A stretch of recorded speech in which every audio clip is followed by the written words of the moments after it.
राजनीतिक बातचीत में छिंदवाड़ा को कमलनाथ का छिंदवाड़ा कहा जाता है। लोकसभा चुनाव के पहले चरण में देश के जिन 102 संसदीय क्षेत्रों में 19 अप्रैल को वोट डाले जाएंगे, उनमें से कमलनाथ का छिंदवाड़ा भी हॉट सीट बनी हुई है। इस सीट को कमलनाथ का अभेद किला भी कहा जाता है, जिस पर फतह के लिए बीजेपी ने इस बार अपनी पूरी ताकत झोंक दी है। कमलनाथ भी आसानी से हार मानने वाले नेताओं में से नहीं है, इसलिए पिछले 2 सप्ताह से उन्होंने छिंदवाड़ा का कोना कोना छान मारा है। दरअसल छिंदवाड़ा को कमलनाथ का अभेद किला कहने के पीछे बड़ी राजनीतिक विरासत जुड़ी हुई है। एक बार के अपवाद को छोड़कर आजादी के बाद अब तक हुए सभी चुनाव में छिंदवाड़ा सीट से कांग्रेस के उम्मीदवार ने जीत हासिल की है। पिछले 12 लोकसभा चुनाव में से तो 11 बार कमलनाथ या उनके परिवार के सदस्य ही छिंदवाड़ा से जीतकर लोकसभा में पहुंचे हैं।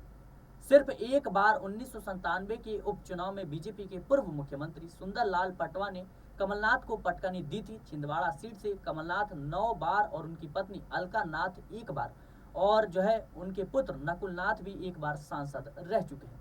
मध्य प्रदेश के वरिष्ठ पत्रकार रविंद्र दुबे कहते हैं कि इस बार छिंदवाड़ा में कांग्रेस के दिग्गज नेता कमलनाथ पुत्र नकुलनाथ के लिए अपने जीवन की सबसे बड़ी राजनीतिक लड़ाई लड़ रहे हैं। कमलनाथ के करीबियों में सेंधमारी करके बीजेपी ने छिंदवाड़ा फतेह करने के लिए माइक्रो लेवल का प्लान तैयार किया है। हालांकि बीजेपी ने अपने स्थानीय नेता विवेक बंटी साहू को ही नकुलनाथ के खिलाफ मैदान में उतारा है, लेकिन पार्टी के कैलाश विजयवर्गीय जैसे रणनीतिकार ने छिंदवाड़ा में कैंप करते हुए उनकी जीत की विरासत बिछानी शुरू कर दी है।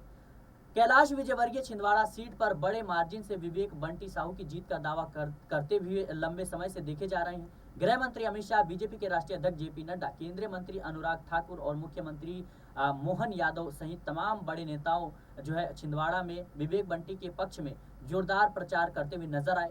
वहीं कांग्रेस के नगर अध्यक्ष विश्वनाथ ओटके ने बातचीत के दौरान कहा कि छिंदवाड़ा सीट पर नकुलनाथ 1 लाख से ज्यादा वोटों से जीत दर्ज करेंगे और यह कमलनाथ की गारंटी है। ओटके ने बताया कि कमलनाथ पिछले 2 माह से हर रोज 5 से ज्यादा चुनावी सभाएं कर रहे हैं। इसके अलावा अभी तक कार्यकर्ताओं और आम मतदाताओं से मेल मुलाकात की हजारों बैठकें हो चुकी हैं। कांग्रेस कैंडिडेट नकुलनाथ की चुनावी सभाओं और बैठकों का आंकड़ा इससे दोगुना है। इस हिसाब से देखे जा सकते हैं कि अभी तक छिंदवाड़ा संसदीय सीट है उसमें कमलनाथ 300 से ज्यादा छोटी बड़ी चुनावी सभाएं कर चुके हैं।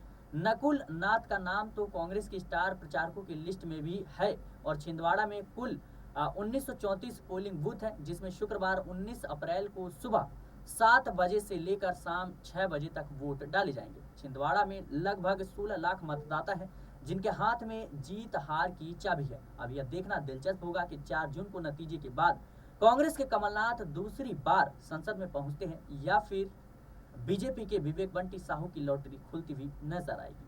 फिलहाल इस खबर को लेकर आप क्या सोचते हैं, हमें कमेंट बॉक्स में जरूर बताएं। देश और दुनिया की तमाम खबरों के लिए बने रहे नेक्स्ट 10 पॉलिटिकल बाइट के साथ।